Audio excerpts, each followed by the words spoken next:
Bem-vindo a mais um programa da Alex na Web. Hoje nós vamos esclarecer algumas dúvidas sobre esse assunto do momento, que é a PEC das domésticas. Essas novas regulamentações que estão sendo feitas, estendendo alguns benefícios aos empregados domésticos. O que impactou mais a sensação das pessoas é no tocante a ter que pagar horas extras e adicional noturno. Via de regra, todo empregado doméstico ele deve ser registrado. Isso já vem desde da lei que regula o doméstico, que é a Lei 5589 de 1972, depois teve a Lei 11324 de 2006, a própria Constituição Federal no artigo 7º já estendeu muitos direitos às domésticas. O que ainda não estava regulamentado, ou seja, não existia uma definição, era quanto ao pagamento de fundo de garantia e a multa no caso de uma demissão sem justa causa.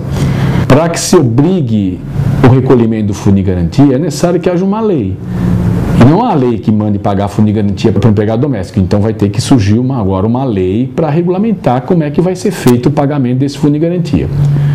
Mas o que está causando insegurança é com relação à hora extra. Porque a relação doméstica, do empregado doméstica, sempre foi uma relação de confiança e o doméstico sempre teve um tratamento diferenciado, que é como se fosse um membro da família. E agora surge essa polêmica. Bom, como é que vamos fazer para controlar a jornada e para pagar uma hora extra, um adicional noturno? Que essa que é a preocupação que muitas pessoas físicas que têm contratado no seu domicílio um empregado doméstico está com essa dúvida. É claro que a relação com uma pessoa dentro de casa, uma pessoa, um doméstico, é uma relação sempre foi muito informal. Não teve muitas vezes as pessoas não pegavam recibo, faziam o pagamento para o empregado, davam vale, ajudavam em alguma coisa, mas nunca houve essa preocupação. Que é diferente de uma empresa, que a empresa você tem lá um setor financeiro que vai fazer o recibo, vai fazer o vale. Na relação doméstica é diferente. Hoje em dia a pessoa sai, deixa a chave, a doméstica já tem a chave, chega num certo horário, faz a limpeza e vai embora. E não tem um controle de horário. Vai fazer o quê? Vai colocar um controle de ponto, vai colocar um livro de ponto, vai colocar cartão de ponto, quer dizer. O nosso entendimento é que essa relação com os domésticos tem que ser um pouco mais formalizado. Obviamente que não é de agora que tem que ter o registro em carteira, já faz muito tempo. Os direitos que o doméstico tem, eles se assemelham quase que totalmente aos empregados seletistas. Então tem que ter essa preocupação hoje de você registrar a carteira do doméstico, fazer os pagamentos, ou ele ter uma conta em banco que você comprova os pagamentos e ter um recibo, pagar o 13º, ter um recibo do 13º, as férias que for pagar tem que calcular corretamente e ter o recibo. Tudo isso para você evitar uma ação trabalhista que ela vai pegar os últimos 5 anos, se você não tiver os recibos provando que pagou, que normalmente essa relação com a doméstica, elas não tinham conta em banco, hoje já praticamente todas têm conta em banco, ou manda abrir uma conta em banco, para você provar pelo menos que foram feitos os depósitos de salário, os depósitos do 13º, as férias foram pagas junto com 1/3. Quer dizer, tem que ter agora um pouco mais de preocupação do empregador com relação aos documentos que vão comprovar os pagamentos que ele fez para o doméstico. O controle de jornada, a Constituição assegura que a jornada será de 44 horas semanais e 220 por mês, 220 horas por mês. Como é que vai ser feito esse controle? A pessoa vai trabalhar 8 horas por dia, 5 dias por semana e no sábado. Ou vai trabalhar 7 horas e 20 por dia, de segunda a sábado, com 1 hora de intervalo. como essa relação da empregada com a empregadora sempre foi uma relação muito informal, essa jornada que ela vai cumprir, que antes era combinada, era pactuada, sem muita formalidade, vai acontecer, vai ter que existir agora uma regulamentação, uma previsão de como que vai ser feito a compensação de jornada, que muitas vezes a empregada podia até trabalhar mais do que 8 horas por dia, mas em determinado dia ela não trabalhava a jornada integral. Embora a Constituição fale em 44 horas semanais, o descanso semanal remunerado, muitas vezes a pessoa vai trabalhar no domingo e folga num dia da semana. Então, esse é um assunto ainda que não é para causar esse desespero de controle de jornada, porque ainda precisa de uma regulamentação de como que vai ser feito esse controle, porque no âmbito residencial, via de regra, na maioria das empregadas, não tem um controle de ponto para você marcar o horário de entrada, horário de almoço, horário de saída. Cada caso vai ser um caso. Vai ter que ter um acordo que pode ser, via de regra, deve ser escrito, que seja cumprido as 44 horas semanais e que um período extrapolado num dia seja compensado com outro.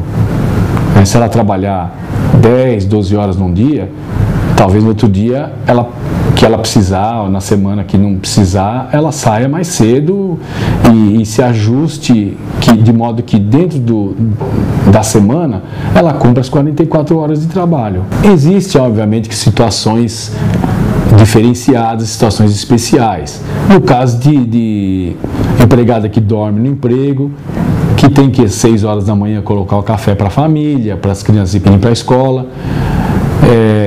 Depois, durante o dia, ela tem um tempo livre e à noite ela foi um jantar às 20 horas e às 21 horas vai se recolher.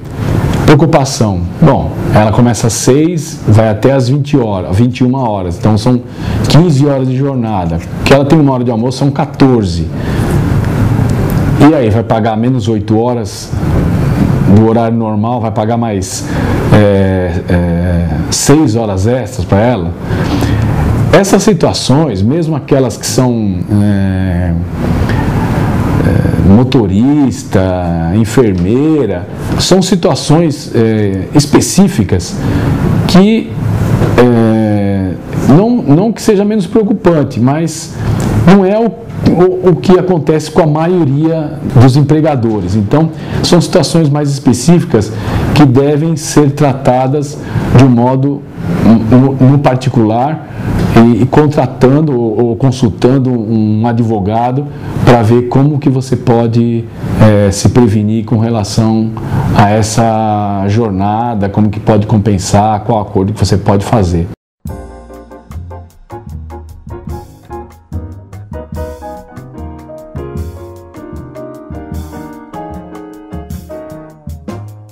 Com relação a outro assunto agora, porque tem que vem chegando. Bom, como é que faz? Eu vou ter que pagar fundo de garantia, hora extra, e a alimentação que eu forneço, vestuário, higiene, moradia, eu vou poder descontar isso? Não vai poder descontar, porque já tinha uma lei de 2006 que veda o desconto desses itens do salário da doméstica. Vai recolher o INSS agora? O INSS já tinha que recolher antes também. O que não pode acontecer agora é uma redução do salário da doméstica, do empregado doméstico, por conta de um eventual custo adicional que o empregador vai ter, porque é vedada a redução salarial. Outro assunto que no nosso sentir, ainda não tem uma consolidação firme na jurisprudência, ou seja, nas decisões dos tribunais, é com relação à diarista. O que o tribunal leva em consideração? Habitualidade, pessoalidade, onerosidade e subordinação. Bom, a diarista é uma pessoa que vem uma vez por semana, então ela ganha um valor até um pouco maior do que uma empregada normal, só que tem decisões que entendem que se a diarista vai uma vez por semana, naquele mesmo dia, sempre naquele mesmo dia, recebe por mês, ela tem algumas decisões que considera que ela tem vínculo de emprego. São decisões que você não tem como recorrer, né? Que define que uma diarista que trabalhou uma vez por semana, ela tem um vínculo de emprego e todos os benefícios, os consectários legais lhe são devidos. Então, no nosso entendimento, o que a gente recomenda? Você tem uma diarista que trabalha num dia certo, tem um valor certo que você paga mensalmente, registra essa pessoa como uma jornada de um dia. É a melhor maneira de você evitar um problema futuro, porque ela vai poder pleitear na Justiça do Trabalho os últimos 5 anos. E não tem nada a perder, porque ela consegue a justiça gratuita, e quem tem o ônus todo de ter que contratar advogado e depois pagar todos os recursos é o empregador. Então, a nossa recomendação com relação à diarista é que ela seja registrada. Se ela vai 1, 2 ou 3 vezes por semana, que ela seja registrada, para você evitar problemas futuros.